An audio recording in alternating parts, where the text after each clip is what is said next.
Karaniwan itong ino-order sa kantin ng mga eskwelahan. Naging pika-pika sa mga restaurant. Ngayon, ibinibenta na sa bangketa, kahilera ng mga all-time favorite na kikiam at fishball. Malutong pagbagong luto. Isinasawsaw sa pinaghalong ketchup at mayonnaise. Marami ang napapasay cheese sa sarap. Cheese sticks. Gusto kayo dyan, mura lang. Sa malalaking palengke sa Metro Manila, marami nang mabibili ng pakyawan na ready-to-fry cheese sticks. Pero alam nyo ba kung saan ito ginagawa? Lahat ng ito nanggagaling sa Antipolo Hills sa Barangay San Luis, Antipolo City. Marami sa mga pamilya dito, ito ang pinagkakakitaan. Pinangungunahan ng mga ilaw ng tahanan. May tagalagay ng keso, tagabalot sa lumpia wrapper. Ang iba, taga-seal o taga-dikit ng cheese sticks. Ang kita nila rito, 60 pesos kada bundle. May nakalap kaming chismis. Ang cheese sticks, hindi lang pangunahing hanap buhay ngayon ng mga taga rito. Nga, may lalaki na daw talaga siya. Kung nakita mo talaga mismo, di ba? Maniwala ka sa kanya. Ayoko nang sumama doon. Ito rin daw ang naging daan para matigil sa kanilang barangay ang chismisan. How true? Base sa blotter report namin, magmula nagkaroon ng gawa ang cheese stick dito sa kay Siput Road, naging abala ang mga tao. At hindi unlike nung nakarang taon na napakaraming gulo dyan at sa ngayon ay wala na dahil nga sa trabahong chistikan. Ang chikang ito, hindi idine-deny ng 24 anyos na si Manilyn. Siya raw ang makakapagpatunay.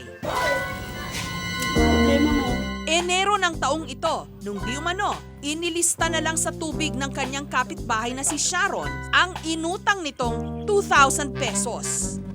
Dahil daw sa sama ng loob, si Manilyn aminadong ichinismis sa kanyang mga kapitbahay si Sharon. Kapal nga ng mukha, oh. Babayaran naman siya, dapat maghintay siya. Umabot ito sa pasaringan at parinigan. Siyempre, galit ako. Hindi ko naman maiwasan, may mapag-uusapan. Para lang mailabas yung sama ng loob na bakit hindi niya naibalik yung kailangan ko. Nung time na nangangailangan siya, tinulungan ko siya. Tapos hindi niya naman pala ibabalik ng Parang sa isip-isip ko, wala naman siyang isang salita, ganun. Pinakakahiya naman. Oo nga, nakakahiya nga. Pinangakuan ko siya na babayaran ko pag nagkatrabaho. Ang tagal bago nagkatrabaho, kaya hindi ko nababayaran. Siya singil ng singil. Siyempre, naiinis din ako minsan. Nasabihan ko sa wala pa nga. Sabi ko, pinangakuan nga kita. Paano naman, wala nga trabaho. Wala nga naman magnakaw ako ng ibabayad sa'yo. Sabi ko ganon. Sabi niya, bahala ka. Galit na rin sa akin. Para unti-unting mabayaran ni Sharon si Manilyn at matigil na ang chismis na hindi siya nagbabayad ng utang. Si Sharon, sumideline sa paggawa ng cheese sticks. Hinulug-hulugan niya ito.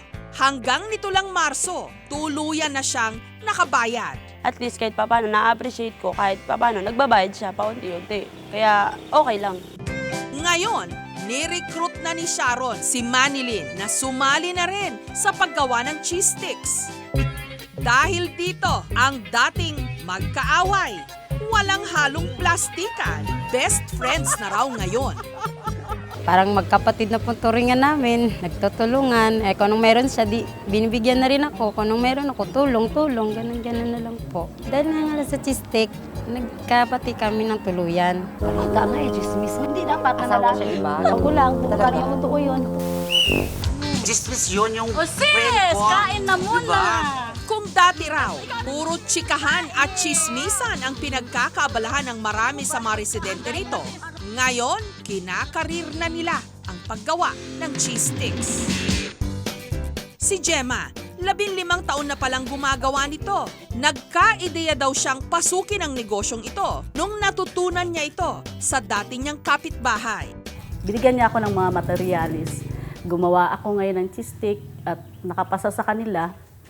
Nung mga 1 week akong nagawa sa kanila, matagal nila ibinigay yung sweldo ko. 300 lang naman. Nag-isip ako, umuwi sa bahay at Sabi ko, gagawa na lang ako para sa sarili ko.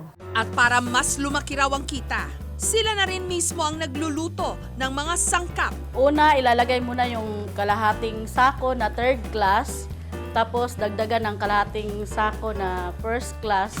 Sa paggawa ng lumpia wrapper, pinaghalo-halo ang harina, asin, mantika at ang tinatawag nilang anti-amag powder, pangontra sa amag at saka binuhusan ng tubig. Mamasahin natin ang harina ng 30 minutes hanggang sa kumunat ang harina.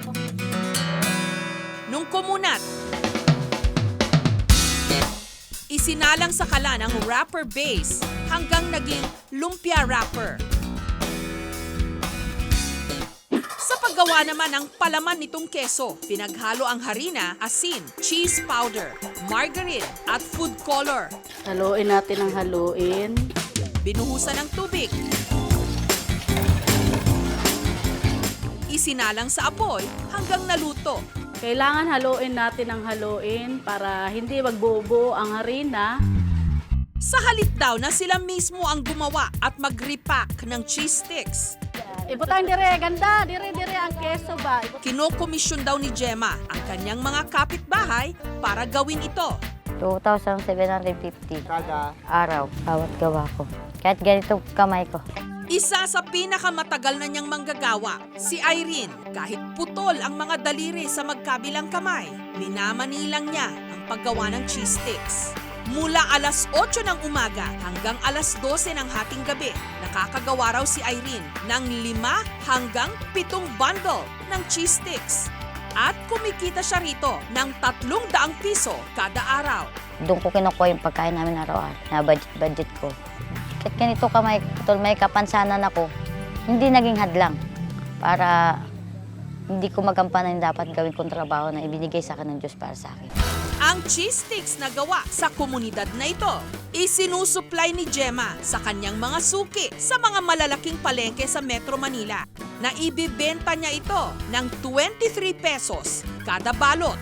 Nakarating na yun ang Apari. Yung iba nakakarating na sa Aklan din. Yung iba sa Cebu nakarating na, binabarko.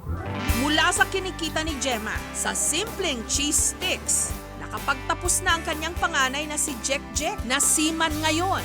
Habang ang bunso na si John Nico nasa first year college, kumukuha ng kursong Hotel and Restaurant Management.